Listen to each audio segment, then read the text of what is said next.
ನಮಸ್ತೆ, ಎಜೆ ನ್ಯೂಸ್ಗೆ ಸ್ವಾಗತ. ಗ್ರಾಹಕ ದಕ್ಷತಾ ಕಲ್ಯಾಣ ಫೌಂಡೇಶನ್ ವತಿಯಿಂದ ಜನಜಾಗೃತಿ ಅಭಿಯಾನ. ಕೋಟ್ಯಾಂತರ ರೂಪಾಯಿ ನಷ್ಟ ಮತ್ತು ಸ್ಫೋಟದ ಅಪಾಯನ ಉಂಟು ಮಾಡುವ ವಾಹನಗಳು ಮತ್ತು ವಾಣಿಜ್ಯ ಸ್ಥಳದಲ್ಲಿ ಗೃಹ ಬಳಕೆಯ ಸಿಲಿಂಡರ್ಗಳ ವ್ಯಾಪಕ ಬಳಕೆಯನ್ನು ನಿಲ್ಲಿಸಲು ಸರ್ಕಾರದ ಗಮನ ಸೆಳೆಯುವ ಕುರಿತು ಗ್ರಾಹಕ ದಕ್ಷತಾ ಕಲ್ಯಾಣ ಫೌಂಡೇಶನ್ ವತಿಯಿಂದ ತುಮಕೂರು ನಗರದ ಪತ್ರಿಕಾ ಭವನದಲ್ಲಿ ಪತ್ರಿಕಾಗೋಷ್ಠಿ ಆಯೋಜನೆ ಮಾಡಲಾಗಿತ್ತು.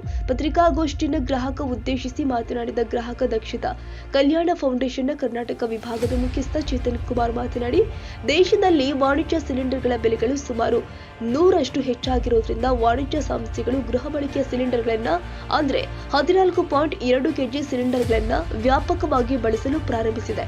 ಕೆಲವೆಡೆ 14.2 ಕೆಜಿ ಸಿಲಿಂಡರ್ನಲ್ಲಿ ಇರುವಂತಹ ಅನಿಲವನ್ನ 19 ಕೆಜಿಯ ವಾಣಿಜ್ಯ ಸಿಲಿಂಡರ್ಗಳಾಗಿ ಪರಿವರ್ತಿಸಲಾಗ್ತಾ ಇದೆ. ಅದಕ್ಕಾಗಿಯೇ ದೇಶೀಯ ಸಿಲಿಂಡರ್ಗಳಲ್ಲಿ ವಾಹನದಲ್ಲಿ ವ್ಯಾಪಕವಾಗಿ ಬಳಸಲಾರಂಭಿಸಿದೆ. ಇದು ಅತ್ಯಂತ ಗಂಭೀರವಾಗಿದ್ದು, ಇದರಿಂದ ಸರ್ಕಾರಕ್ಕೆ ಕೋಟ್ಯಾಂತರ ರೂಪಾಯಿ ನಷ್ಟವಾಗ್ತಾ ಇದ್ದು, ಸ್ಫೋಟ, ಬೆಂಕಿ, ಅವಘಡ ಸಂಭವಿಸುವ ಭೀತಿ ಎದುರಾಗಿದೆ ಎಂದು ತಿಳಿಸಿದರು. ಇಂತಹ ದಂಧೆಗಳನ್ನು ನಡೆಸುವವರಿಗೆ ಸರ್ಕಾರಿ ತೈಲ ಕಂಪನಿಗಳು ಮತ್ತು ಎಲ್ಪಿಜಿ ವಿತರಕರು ಬೆಂಬಲ ನೀಡಿತು. ಇದರ ವಿರುದ್ಧ ಸರ್ಕಾರ ತಕ್ಷಣ ಕ್ರಮ ಕೈಗೊಳ್ಳಬೇಕು. ಈ ಗಂಭೀರ ಸಮಸ್ಯೆಗೆ ಪರಿಹಾರವನ್ನ ಕಂಡುಕೊಳ್ಳಲು ಮಾಧ್ಯಮ ಮತ್ತು ಸಮಾಜದ ಎಲ್ಲ ಗ್ರಾಹಕರು ನಮ್ಮ ಗ್ರಾಹಕ ದಕ್ಷತಾ ಕಲ್ಯಾಣ ಫೌಂಡೇಶನ್ ಸಂಘಟನೆಯ ಜೊತೆಯಾಗಿ ಭಾಗವಹಿಸುವಿಕೆಯನ್ನು ಸಜ್ಜುಗೊಳಿಸಲಾಗ್ತಾ ಇದೆ ಅಂತ ಹೇಳಿದ್ರು. ಇನ್ನು ಕಾಳಸಂತೆಕೋರಿಗೆ ಸ್ವಲ್ಪ ಹೆಚ್ಚು ಹಣ ನೀಡಿ ಗೃಹ ಬಳಕೆಯ ಸಿಲಿಂಡರ್ಗಳು ಮಾರುಕಟ್ಟೆಯಲ್ಲಿ ಅಕ್ರಮವಾಗಿ ಸುಲಭವಾಗಿ ದೊರೆತಾ ಇತ್ತು. ಕೆಲವು ಗ್ಯಾಸ್ ಏಜೆನ್ಸಿಗಳು ತೈಲ ಕಂಪನಿಗಳಿಂದ ಹೆಚ್ಚುವರಿ ಸಿಲಿಂಡರ್ ತೆಗೆದುಕೊಳ್ಳುತ್ತಿರುವುದು ಇಷ್ಟೆಲ್ಲ ಅವ್ಯವಹಾರಕ್ಕೆ ಕಾರಣವಾಗಿದೆ. ಡಮ್ಮಿ ಗ್ರಾಹಕರ ಹೆಸರಲ್ಲಿ ನೋಂದಣಿ ಮಾಡಿಸಿ ಕಪ್ಪು ಮಾರುಕಟ್ಟೆ ಮಾಡ್ತಾ ಇದ್ದಾರೆ.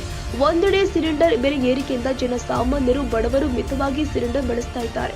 ಸದ್ಯ 2 ರಿಂದ 3 ತಿಂಗಳಿಂದ ಒಂದು ಕುಟುಂಬ ಒಂದು ಸಿಲಿಂಡರ್ ಬಳಸ್ತಾ ಇದೆ. ಮಾರ್ಕೆಟಿಂಗ್ನಿಂದ ನಾಗಾ ಫಂಡ್ ಬಳಸಿ ಗ್ರಾಹಕರ ಆಟೋ ಬುಕಿಂಗ್ ಹೆಸರಲ್ಲಿ ತೈಲ ಕಂಪನಿಗಳು ವಿತರಕರ ಮೂಲಕ ಗ್ರಾಹಕರಿಗೆ ಗ್ಯಾಸ್ ಸಿಲಿಂಡರ್ ವಿತರಿಸಲು ಆರಂಭಿಸಿದೆ. ಆದರೆ ಸಿಲಿಂಡರ್ ಬುಕ್ ಆಗದ ಕಾರಣ ಗ್ರಾಹಕರು ಬೇಡ ಅಂದ್ರೂ ತೆಗೆದುಕೊಳ್ಳುವುದಿಲ್ಲ.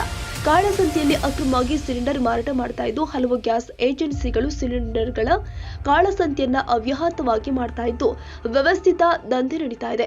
ಇದರ ಜಾಲ ದೇಶದಾದ್ಯಂತ ಹರಡಿಕೊಂಡಿದ್ದು, ಈ ಗಂಭೀರ ವಿಷಯ ದಿನದಿಂದ ದಿನಕ್ಕೆ ಹೆಚ್ಚಾಗ್ತಾ ಇದೆ.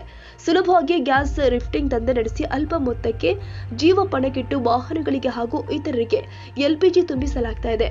ಟಲ್ಕೋ ಪಂಪ್ ಸಹಾಯದಿಂದ ಗ್ಯಾಸ್ ಸಿಲಿಂಡರ್ನಿಂದ ಅತ್ಯಂತ ಸರಳವಾದ ಟ್ಯೂಬ್ ಮೂಲಕ ವಾಹನಕ್ಕೆ ಗ್ಯಾಸ್ ತುಂಬಿಸಲಾಗುತ್ತೆ.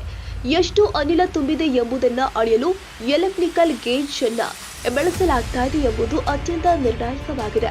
ವಾಹನದಲ್ಲಿ ಗೃಹ ಬಳಕೆಗಾಗಿ 14.2 ಕೆಜಿ ಎಲ್ಪಿಜಿ ಗ್ಯಾಸ್ ತುಂಬಿಸುವುದು ತುಂಬಾ ಅಪಾಯಕಾರಿ. ಯಾವುದೇ ಕ್ಷಣದಲ್ಲಿ ಸಿಲಿಂಡರ್ ಸ್ಫೋಟಗೊಳ್ಳುವ ಸಾಧ್ಯತೆಯನ್ನ ತಳ್ಳಿ ಹಾಕುವಂತಿಲ್ಲ.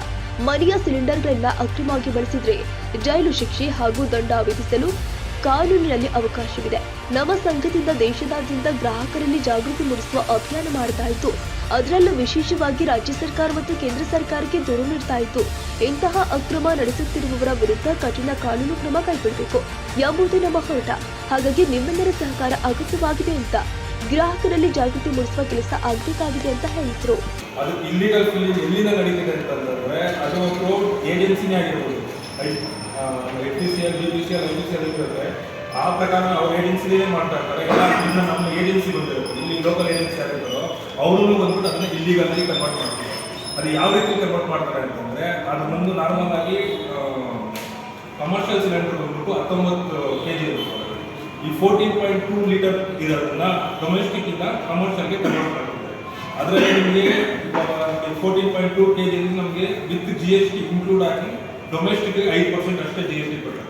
ಕಮರ್ಷಿಯಲ್ಗೆ ಬಂದ್ಬಿಟ್ಟು ನಾವು 18% ಫುಲ್ಲಾಗಿ ಕಟ್ಟೋದ್ರಿಂದ ಒಂದು ಇದರಲ್ಲಿ ನಮಗೆ 18% ಇಲ್ಲಿ ಡೊಮೆಸ್ಟಿಕ್ ಇಂದ ಕಮರ್ಷಿಯಲ್ಗೆ ಆ್ಯಡ್ ಮಾಡೋದ್ರಿಂದ ಇದರಲ್ಲಿ 18% ನಮಗೆ ಲಾಸ್ ಆಗ್ತಾರೆ. 13% ಲಾಸ್ ಆಗ್ತಾ ಇರುತ್ತೆ. ಪ್ಲಸ್ ಇವಾಗ 59 ರೂಪಾಯಿ ಲೀಟರ್ ಇದೆ.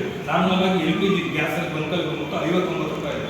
ಇಲ್ಲಿಗಲ್ ಫಿಲ್ ಮಾಡೋದ್ರಲ್ಲಿ ಏನು ಮಾಡ್ತಾರೆ, ಇವಾಗ 59 ರೂಪಾಯಿ ಇರೋದನ್ನ ಬಂದ್ಬಿಟ್ಟು ಇವ್ರು ಬಂದು 50 ರೂಪಾಯಿ, 49, 52 ರೂಪಾಯಿ ಈ ರೀತಿ ಒಂದು ಲೀಟರ್ಗೆ ಅಂತ ಅಂದ್ಬಿಟ್ಟು ಇಲ್ಲಿಗಲ್ ಆಗಿ ಫಿಲ್ಲಿಂಗ್ ಮಾಡ್ತಾರೆ. ಪ್ಲಸ್ ಇದಕ್ಕೆ ಮುಂಚೆ ಬಂದ್ಬಿಟ್ಟು ಇದೇ LPG ಇದ್ದಾರೆ ಶಿರಾ ಲಾಸ್ಟ್ 4 ಮಿಲ್ ಕಡೆ ಒಂದು ಬ್ಲಾಸ್ಟ್ ಆಗಿದೆ. ಎಷ್ಟು ಜನ ತಿರೋಗಿದ್ದಾರೆ,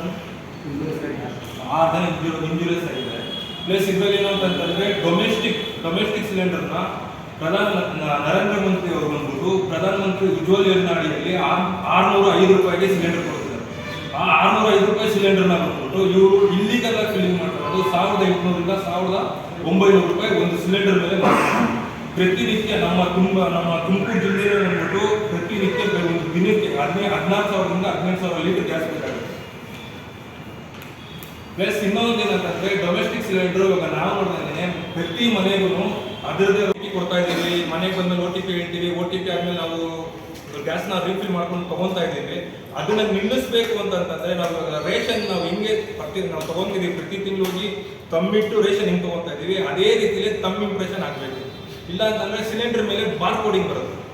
ಇವಾಗ ನಾವು ಒಂದು ಚಿಕ್ಕ ಎಕ್ಸಾಂಪಲ್ ಕೊಡಬೇಕಂತಂದ್ರೆ ಯಾವ್ದಾದ್ರು ಒಂದು ಪ್ರಾಡಕ್ಟ್ ತಗೊಂತೀವಿ, ಲೇಸೋ ಇನ್ನೊಂದು ಮತ್ತೊಂದು, ಅದ್ರ ಮೇಲೆ ಬಾರ್ ಕೋಡ್ ಇರುತ್ತೆ. ಸೊ ಈ ಡೇಟಿಂದ ನಾನು ಇದನ್ನ ಮ್ಯಾನುಫ್ಯಾಕ್ಚರ್ ಮಾಡಿದ್ದೀನಿ, ಈ ಡೇಟ್ಗೆ ಇದು ಎಕ್ಸ್ಪೈರ್ ಆಗುತ್ತೆ ಅಂತ. ಅದೇ ರೀತಿಯಲ್ಲಿ ಇದ್ರ ಬಗ್ಗೆ ಪ್ರತಿ 3 ತಿಂಗಳಿಗೂ ಬಂದ್ಬಿಟ್ಟು ಸಿಲಿಂಡರ್ ಎಕ್ಸ್ಪೈರ್ ಆಗ್ತಾ ಹೋಗುತ್ತೆ. ರೀಫಿಲಿಂಗ್ ಆಗ್ತಾ ಹೋಗುತ್ತೆ. ರೀಫಿಲಿಂಗ್ ಆಗೋದು ಬಂದ್ಬಿಟ್ಟು ವಜನ್ ಆಗಲಿ ಇನ್ನೊಂದಾಗಲಿ ಹೊರಗಡೆ ಮಾಡೋದಿಲ್ಲ. HPCL BPCL ಯಾರು ಯಾವುದೇ ತರ ತಲೆ ಕಟ್ಸ್ಕೊಳ್ಳೋದು. ಅವ್ರ ಪ್ರಾಡಕ್ಟ್ಸ್ ಎಲ್ಲ ಆದರೆ ಸಾಕು. ನಮ್ಮ ಉದ್ದೇಶ ಮೇನ್ ಏನಂತಂದ್ರೆ ಇದು ಆಲ್ಮೋಸ್ಟ್ ಅಲ್ಲಿ ವೆಸ್ಟ್ ಬೆಂಗಾಲ್ ಅಲ್ಲಿ ಸ್ಟಾರ್ಟ್ ಆಗಿದೆ. ನಾವು ಏನು ರೇಷನ್ ಕಾರ್ಡ್ ನಾವು ರೇಷನ್ ಯಾವ ತರ ರೀತಿ ಪಡಿತಾ ಇದೀವಿ ಸೇಮ್ ಅದೇ ರೀತಿಯಲ್ಲಿ ಕಮ್ಮಿ ಇಂಪ್ರೆಷನ್ ಇಟ್ಟು ಆಲ್ರೆಡಿ ಗ್ಯಾಸ್ ಸಿಲಿಂಡರ್ನ ತಗೊಂತಿದ್ದಾರೆ. ಪ್ಲಸ್ ಇವಾಗ ನೀವು ಕೇಳೋರಲ್ಲ ಸರ್, ನೀವು ಹೇಳೋದಿಲ್ಲ ನನಗೀಗ ನಾನು ಎಲ್ಲೋ ಹೋಗಿರ್ತೀನಿ, ಈಚೆ ಇಟ್ಟು ಹೋಗಿರ್ತೀನಿ, ಪ್ರತಿ ತಿಂಗಳು ಈಚೆ ಆಗಿರ್ತೀರಾ ಸರ್? ಪ್ರತಿ ತಿಂಗಳು ಈಚೆ ಆಗಿರ್ತೀರಾ ಅಲ್ವಾ? ಹೌದಾ? ಇವಾಗ ನೀವು ತಿಳಿದಿರೋರು ಕ್ವಶನ್ ಮಾಡ್ತೀರಾ, ಏನೂ ತಿಳಿದಿರೋರು ಮುಗ್ದು ಎಷ್ಟೋ ಜನ ಇದ್ದಾರೆ. ಇವಾಗ ನಿಮ್ಮ ಇದರಲ್ಲೇ ತಗೊಳ್ಳಿ, ಇಲ್ಲಿಗಲ್ ಫಿಲ್ಲಿಂಗ್ ಏನೆಲ್ಲ ಆಗ್ತದೆ ಇಲ್ಲೇ ನಿಮ್ಗೆ ಹೇಳ್ತೀನಿ. ಮಡಕ್ಷಿರ ನಿಮ್ಮ ಮಧುಗಿರಿ ಬಿಟ್ಟರೆ ನಿಮ್ಮ Sira gate Bharat petrol bunk back hand side ನಡೀತಿದೆ. ಇದ್ರ ಬಗ್ಗೆ ನಾವು ಕನ್ಸರ್ನ್ ಮಾಡಿ food and civil supply deputy director ಇದ್ದಾರೆ, ಅವ್ರಿಗೂ ನಾವು ಮನವಿ ಕೊಟ್ಟಿದ್ದೀವಿ. DC ಸಾಹೇಬ್ರಿಗೂ ಮನವಿ ಕೊಟ್ಟಿದ್ದೀವಿ. ನಮ್ಮ ಡಿಸ್ಟ್ರಿಕ್ಟ್ ಕಮಿಷನರ್ ಯಾರಿದ್ದಾರೆ ಅವ್ರಿಗೂ ನಮ್ಮ ಕಡೆಯಿಂದ ಒಂದು ಮನವಿ ಕೊಟ್ಟಿದ್ದೀವಿ. ತಾಜಾ ಸುದ್ದಿಗಾಗಿ AJ ನ್ಯೂಸ್ 24x7ಗೆ ಸಬ್ಸ್ಕ್ರೈಬ್ ಮಾಡಿ ಮತ್ತು ಬೆಲ್ ಐಕಾನ್ ಒತ್ತಿ ತಪ್ಪದೇ ಲಿಂಕ್ ಶೇರ್ ಮಾಡಿ.